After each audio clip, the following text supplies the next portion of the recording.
ไม่ไม่กันเอาพร้อมแล้วนะทีนี้ใครมีผมใส่ก็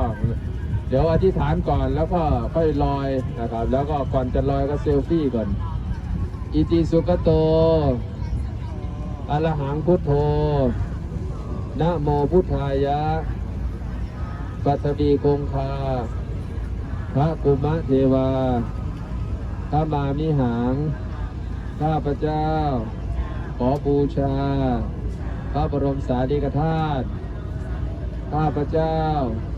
ขอบูชารอยพระบาทของพระสัมมาสัมพุทธเจ้าข้าพเจ้าขอลอยทุกข์ลอยโศก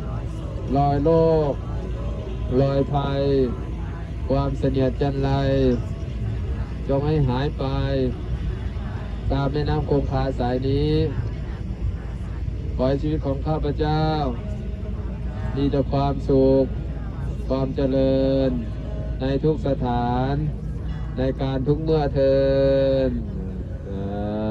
ทุกทีนี้เป็น